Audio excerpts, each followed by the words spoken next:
Les syndicats découvrent que General Electric a transféré les bénéfices d'Alstom Energy hors de France dans plusieurs paradis fiscaux.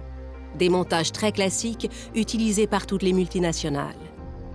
Pour commencer, la commercialisation des produits a été délocalisée en Suisse.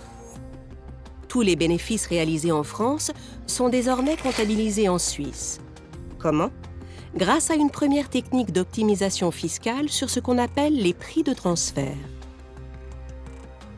Prenons une pièce de rechange pour turbine réalisée à Belfort avec un coût de fabrication de 100 €. Avant la délocalisation en Suisse, le site de Belfort vendait cette pièce au client final pour 400 € et réalisait donc un bénéfice de 300 €. Désormais, la même pièce de rechange est vendue par Belfort au prix de 110 € à la filiale suisse de General Electric, qui la revend ensuite 400 € au client final. Résultat, l'usine de Belfort fait un gain de 10 € seulement, tandis que General Electric réalise en Suisse un bénéfice de 290 €.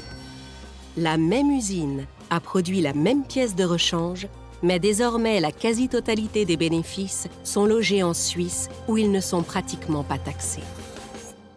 Et donc tous les profits sont localisés en Suisse alors qu'il n'y a aucune substance économique en Suisse. Il n'y a pas d'usine, il n'y a pas d'ouvriers, il n'y a personne qui travaille sur le sujet.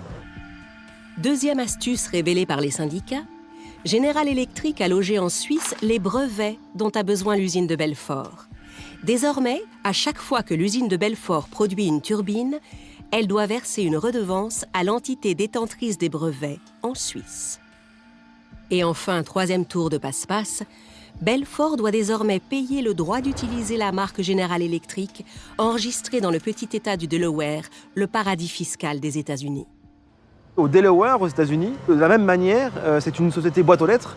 Il n'y a aucun salarié qui travaille pour la marque. Et donc là, c'est aussi une façon pour General Electric de localiser les profits dans les paradis.